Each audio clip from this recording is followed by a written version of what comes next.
Hello dear students, welcome to our channel educational goal. और हमारी जो भूगोल प्रश्न बैंक के सॉल्यूशन की जो सीरीज चल रही है, आज उसका ये 5वां पार्ट है और ये अंतिम पार्ट है आपके ऑब्जेक्टिव टाइप क्वेश्चंस के लिए।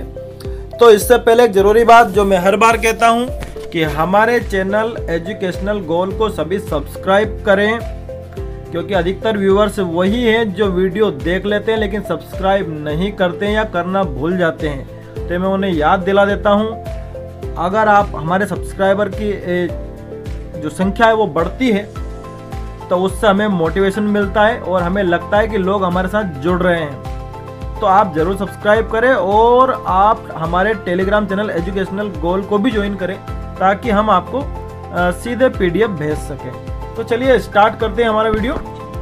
ये देखिए, इकाई 2 मानव बस्तियां भाग 2 भूगोल जो भाग 2 है उसको हम देख रहे हैं। उसमें आज इकाई 2। तो पहला प्रश्न है, विकल्प वाले ही है सारे। निम्नलिखित में से कौन सा नगर नदी तट पर अवस्थित नहीं है? अब देखिए, इसमें सिर्फ भोपाल नदी के तट पे नहीं है, क्योंकि भोपाल में एक तालाब है, आप सभी जानते हैं, बहुत ही फेमस तालाब है वहाँ का। बाकी सभी नदी वाले हैं, आगरा है, यमुना नदी, पटना, गंगा, कोलकाता, हुगली नदी है ना। अगला है, भारत की जनगणना के अनुसार निम्नलिखित में से कौन सी एक विशेषता नगर की परिभाषा का अंग नहीं है? तो कौन सी विशेषता है? वो है ग वाला उत्तर आपका। 75% से अधिक जनसंख्या का प्राथमिक खंड में संलग्न होना, इस उत्तर पर जाएंगे आप। ठीक है, अब अगला प्रश्न है, निम्नलिखित में से किस पर्यावरण में परिक्षिप्त ग्रामीण बस्तियों की अपेक्षा नहीं की जा सकती? तो इसका उत्तर रहेगा गंगा का जलोढ़ मैदान। गंगा का जलोढ़ मैदान, ठीक है, ये इसका उत्तर रहेगा। आगे देखते हैं। अगला प्रश्न है हमारा चौथा, निम्नलिखित में से नगरों का कौन सा वर्ग अपने पदानुक्रम में के अनुसार क्रमबद्ध है? तो देखिए, इसका उत्तर हो जाएगा घ वाला।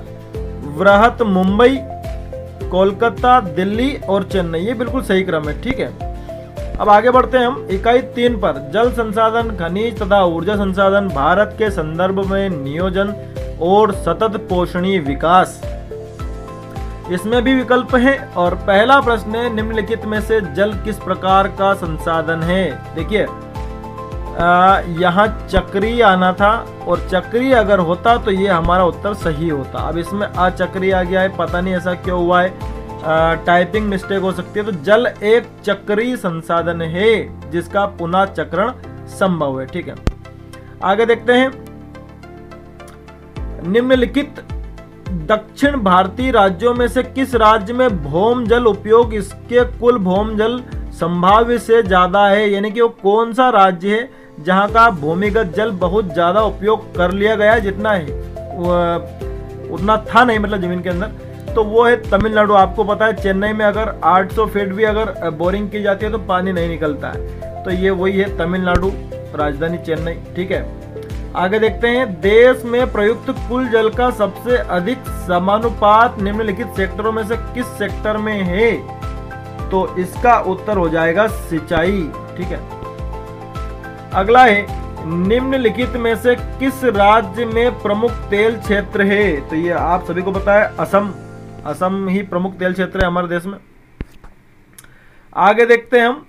अगला हमारा प्रश्न हो जाएगा प्रश्न 5, निम्नलिखित में से किस स्थान पर पहला परमाणु ऊर्जा स्टेशन स्थापित किया गया था? तो इसका उत्तर हो जाएगा तारापुर। ठीक है, तारापुर। निम्नलिखित में से कौन सा खनिज भूरा हीरा के नाम से जाना जाता है? तो वो है लिग्नाइट। ठीक है, अगला है, निम्नलिखित में कौन सा ऊर्जा का अनवीनीकरणीय स्रोत है जिसको फिर से हम नवीन नहीं कर सकते? तो वो कौन सा है? वो है ताप। ठीक है, बाकी सभी ये जल हो, सौर ऊर्जा हो, पवन ऊर्जा हो, ये सभी नवीनीकरणीय स्रोत हैं। ठीक है, अगला देखते हैं हम। 8वां प्रश्न हमारा कि प्रदेशीय नियोजन का संबंध है। तो देखिए, इसका उत्तर हो जाएगा क्षेत्र विकास विशेष के विकास का उपागम। यानी कि हमारे देश में ऐसे कई इलाके जिनका विकास कम हुआ है और बहुत सारे इलाके हैं जिनका विकास ज़्यादा हुआ है। तो प्रदेश नियोजन इसी लिए लाया गया ताकि जो क्षेत्र जिनका विकास कम हुआ है उनका अच्छे से विकास किया जा सके। तो ठीक है, क्षेत्र विशेष के विकास का उपागम। ठीक है, अगला है ITDP निम्नलिखित में से किस संदर्भ में वर्णित है? तो इसका उत्तर हो जाएगा समन्वित जनजाति विकास प्रोग्राम, यानी कि उत्तर गा। ठीक है, अगला है इंदिरा गांधी नहर कमान क्षेत्र में सतत पोषणी विकास के लिए इनमें से कौन सा सबसे महत्वपूर्ण कारक है? तो वो है पारितंत्र विकास। ठीक है, आगे बढ़ते हैं। इकाई 5 भौगोलिक परिप्रेक्ष्य में चयनित कुछ मुद्दे एवं समस्याएं। ठीक है, पहला प्रश्न है निम्नलिखित में से सर्वाधिक प्रदूषित नदी कौन सी है? जो दी हुई है इनमें से बताना है। जैसे ब्रह्मपुत्र है, सतलुज है, यमुना है, गोदावरी है। तो आप सभी को पता है कि यमुना नदी सबसे ज्यादा प्रदूषित है क्योंकि दिल्ली से निकलती है और दिल्ली एक ऐसा औद्योगिक इलाका है जहां पर जो भी एग्जिट है वो यमुना मिल जाता है, इसलिए यमुना सबसे ज्यादा प्रदूषित है।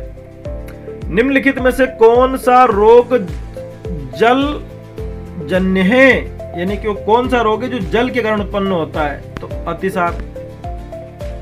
ठीक है, अतिसार इसका उत्तर हो जाएगा।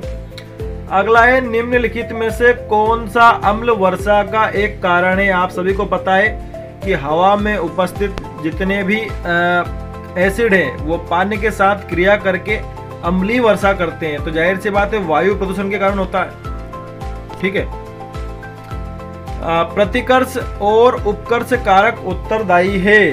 तो किसके लिए उत्तरदायी है? प्रवास के लिए। क्या उत्तर हो जाएगा इसका? प्रवास के लिए। तो इस तरह से आपके भूगोल के प्रश्न बैंक की जो ऑब्जेक्टिव की जो सीरीज थी वो पूरी हुई। Thanks for watching this video.